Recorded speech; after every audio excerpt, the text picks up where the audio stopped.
lives reunited. Today, 10 lads who became part of royal history in 1953 are brought back together after 60 years apart. You were a team. I'd love to see some of them, and often wondered whether I ought to try and make contact, but I never have. One of life's regrets.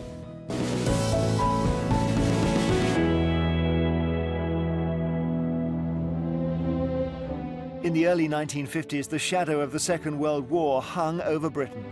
Meat, sugar and cheese were still rationed, and swathes of Blitz damage marked the cities.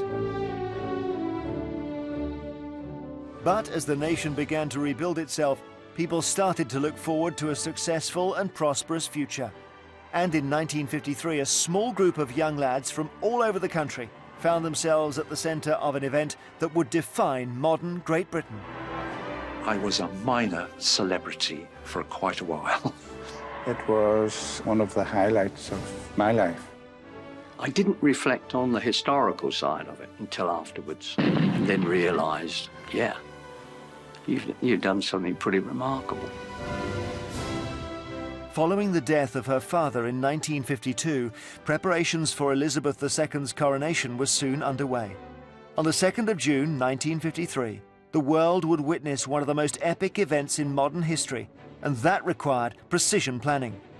From building 26 miles of spectator stands along the processional route to preparing Westminster Abbey for over 8,000 dignitaries, no detail was too small.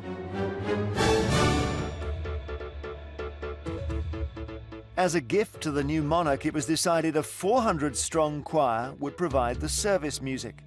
Among them would be 32 of the most talented choir boys in the country. A nationwide search was launched to find the best young voices in Britain.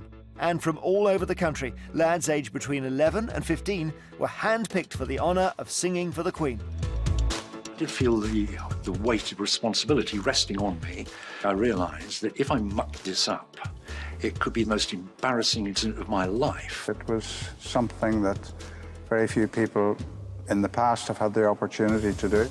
It was 3 weeks off school when everybody else was still stuck at school. You couldn't beat it with a big stick. It was a dream come true. I mean, the support I got was fantastic. We had a letter saying that, you know, everyone in the south of Scotland would feel part of it because I was there to represent them. As the country was gripped by coronation fever, the 32 selected choir boys found themselves facing 4 weeks of intensive rehearsals in a mansion just outside London. To arrive at Addington Palace, I mean, it took your breath away. We felt like country bumpkins, really, from down in Kent. This was a vast, big place that we could play in, run in, enjoy. For many, this was the first time they'd ever left home. It wasn't as it is today. People didn't move away much from their towns. So when you were talking to someone from Scotland, it was like the other side of the world, really. I don't think I found it difficult to make friends. I think there might have been the odd pillow fight at night. No, I think we were pretty well behaved, really. The choir boys spent long and exhausting days rehearsing, constantly repeating the hymns and anthems for the coronation. And as the weeks passed, the 32 boys started to form close bonds. I remember their nicknames. Bodger was one, and he came from Armagh. Yeah, Edmund Officer is another name I remember. That's Belfast, isn't it? Belfast, yeah. As a teenager, Edmund Officer would sing at St Anne's Cathedral in Belfast. Now 75, he's returned to meet 2 other coronation choir boys. But after 60 years, faces are hard to recognise. I was a member of this choir many years ago. You're Edmund Officer. That's correct. Nice to see you again. Roger Dormer from St Patrick's Cathedral. Sam Greenaway. Sam. Patrick's Cathedral. Did we call you Bodger or something like that? Roger the Dodger. Oh, it's good to see you. Oh. I knew right away, Edmund Officer couldn't be anybody else. Yeah. I was quite a bit of a tearaway. Of the older ones, he was the one that kept me in check. I'm still singing, Eddie. What about you? I sing now in the choir. And I'm singing in St. Mark's in Lisburn. I'm giving it up. Not so long ago. Where did you sing? In the pubs, you know. Like Elvis numbers, Neil Diamond was always asked to get up, but I think they're catching on now, not to bar. It's great to see you again. You too. After 60 years, Eddie, Roger and Sam's memories of their part in the Coronation Choir are as strong as the day they were there. But what if they went back to where it all happened? Later, at Addington Palace, 10 of the choir boys who made history are reunited with their old friends. Have you ever seen any of these guys? No. Well, I have to say, you don't look too bad.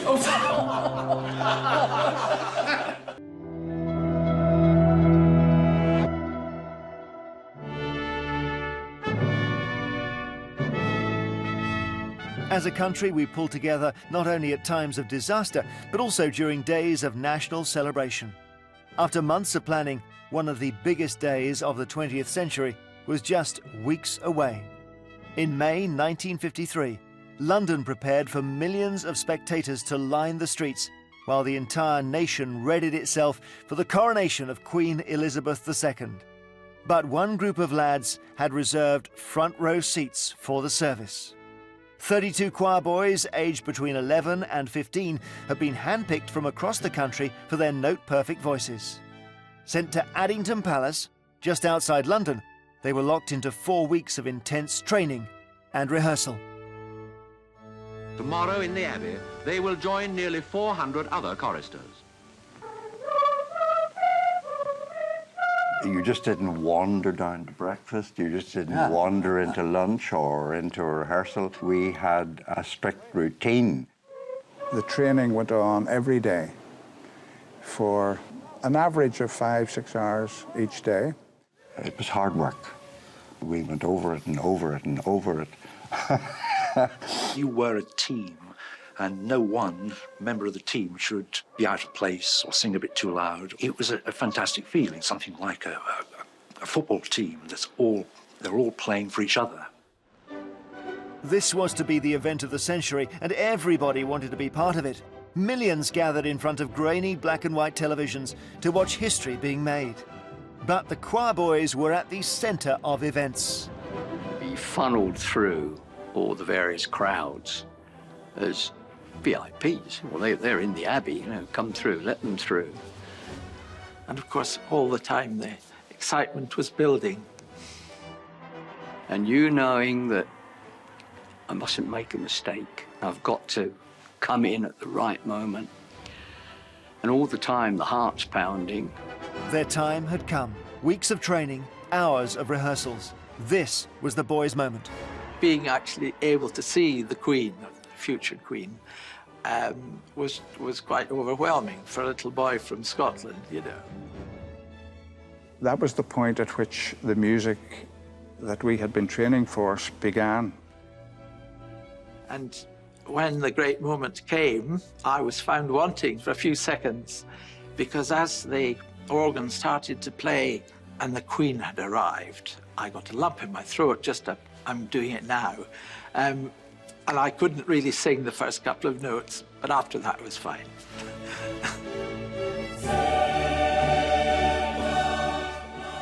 That was the first time that we had really performed that music, all 500 in the choir, and the noise was tremendous. It's awesome to be in a choir of that size. The sound was absolutely incredible. Yeah. I remember the Queen having been crowned and walking down beautifully into a new reign. She never put a foot wrong. Brilliant, the new Elizabethan era. 4 weeks earlier, the young lads didn't know each other, yet they pulled together for a performance of a lifetime. But just hours after playing their moment in history, the choir was disbanded and the boys lost touch. Next day, it was down to the station at King's Cross and back home, having left a fantastic experience behind. It was a sad day because we'd grown very close. I'd love to see some of them, and often wondered whether I ought to try and make contact, but I never have. One of life's regrets. After 60 years apart, today they're reunited. In 1953, Dennis Whitehead represented southern Scotland. David Bainbridge for London. David Bainbridge. All the way from Canterbury, Nick Swain. Nick Swain. David Reeve travelled from Norfolk. I wondered where you got to. Back after 60 years, from Hampshire, Graham Neal. I've never seen any of these guys. No. Well, I have to say, you don't look too bad. Ken Yates made it from Chesterfield. These people are imposters. I don't recognise any of them. Essex boy Clive Plum, and from Northern Ireland, Eddie, Roger and Sam. You're the one that always stood out. And a real good-looking fella there. So what happened? Later, time to reminisce. What did you do with that hair, David? I grew through it.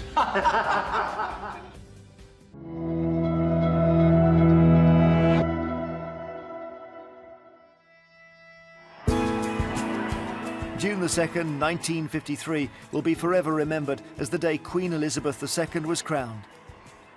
Over 20 million watched the pomp and pageantry and heard 32 lads sing their hearts out to mark the occasion. The day after the coronation, their job done, the boys were put on trains and this unique group lost touch. But almost 60 years to the day, they've been reunited. I hadn't been thinking about it for quite a long time, but this has brought it all back. It's quite exciting to be here, meeting all of these people whom I had known so long ago. Having been apart for so long, there's a lot to catch up on. Oh, there you go. Oh, wow. Good back hair. Look, Was it brew broke? cream. Was it broke? Right. What did you do with that hair, David? I grew through it. The old friends each have different memories of the big day. Before the Queen arrived and everybody was in place, this little old lady went whizzing down the carpet with a hoover to make sure everything was absolutely spotless, all the way down, all the way back in. That sort of caused a few titters, you know. I managed to see all of this. It's training forward, but anybody behind the second row wouldn't see anything. Well, I drew the lucky straw then, because I had a great view. We could see Charles and Anne. Do you remember with the Queen Mother was looking after them? Clement Attlee was just below us. We were troughing in the buffet, weren't we? Just a bit. In the cloisters. That's amazing. We were sharing the beginning of a new reign. And when the Queen had been crowned and was walking down underneath, I had a very good view. I felt proud. Today, the former choir boys have an opportunity to relive their 1953 performance. In front of an audience of family and friends, and with support from the Royal School of Church Music's new generation, members of the Queen's Coronation Choir will sing together an anthem they performed on Coronation Day 60 years ago. My thoughts for Coronation Day was the camaraderie that I felt being in the middle of a choir that was the creme de la creme. You'll never get it again, at least I don't think so. I think we were the best.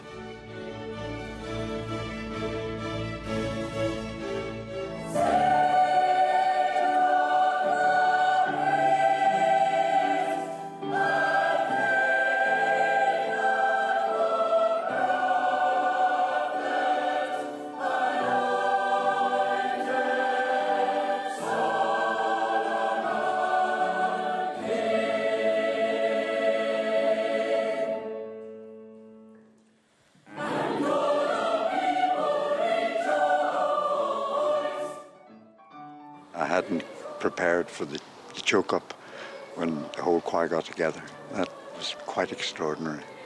And it's something, if I live another 60 years, I'll cherish. Another day I won't forget, as good as the first, 60 years ago, was brilliant to sing with those guys there, you know.